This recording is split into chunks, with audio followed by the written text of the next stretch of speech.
顏色嘅 decoration 咧都同我哋好似，咁我哋就開始感到有危機啦。有人真係有目的地抄我哋喎。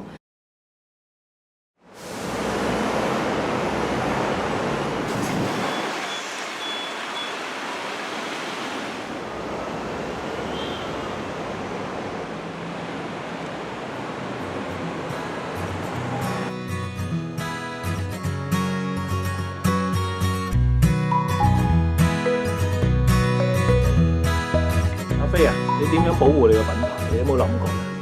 當然有諗過，其實一開始咧已經想第一年已經想將個品牌咧trademark register， 即係註冊咗佢嘅。咁但係嗰陣時大家對於嗰個商標註冊嗰樣嘢個概念唔係好強，又覺得哇突然間要俾咁多錢試業啫，唔係好捨得。咁於是我哋就冇做到啦。但係要做咗3-4年度咧，就發現坊間咧有一個叫做Chinois出現咗喎。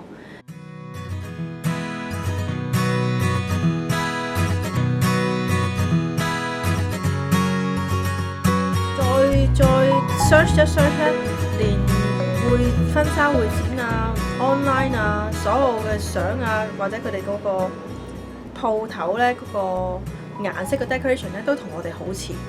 咁我哋就開始感到有危機啦。有人真係有目的地抄我哋喎。唯一冇抄到咧就係我哋中國風嘅旗號。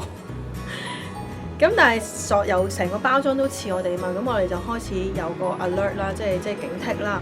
咁再觀察多一輪咧，都唔使半年啦，執咗笠嗰間嘢，仲要欠客戶嘅錢而走佬嘅。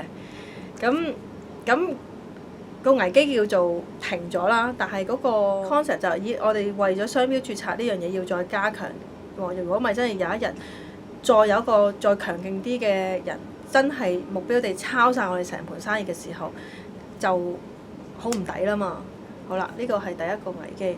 咁但係咧輾轉之下咧，人係懶惰嘅，都係冇做到呢個商標註冊，亦都冇去諗清楚點樣去做。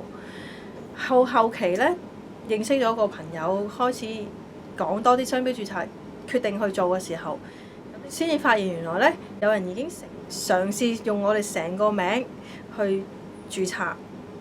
咁得到嚟嘅結果咧，即係個 report 出翻嚟咧，就係知道啊，原來嗰個人都係失敗嘅，即係都係即係俾人 reject 咗，註冊唔到嘅。咁因為我朋友啦，就再明白多啲點解註冊唔到咧，咁入邊係有好多唔同嘅細節同埋嗰個 condition 係要注意。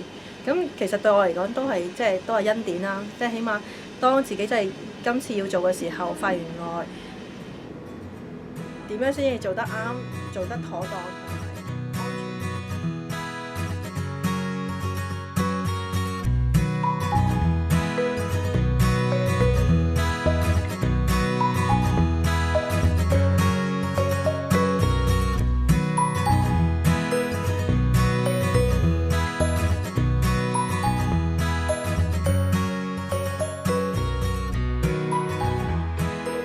Chinois Serene 係指 Chinese Arts 中國風，咁係一個 French 法國嘅古老字嚟嘅。咁係當時18世紀嘅時候咧，好多法國嘅貴族咧中意搜集由中國嚟嘅藝術品啊、瓷器啊，咁佢哋覺得，所以就做咗呢個字 Chinese Art。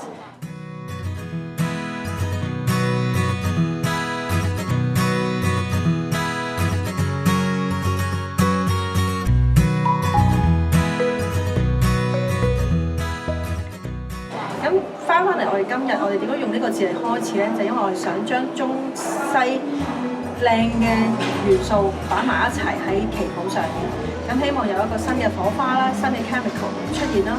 咁而事實證明，我哋一路咁樣做嘅時候，好多客人都係好 appreciate 我哋呢一個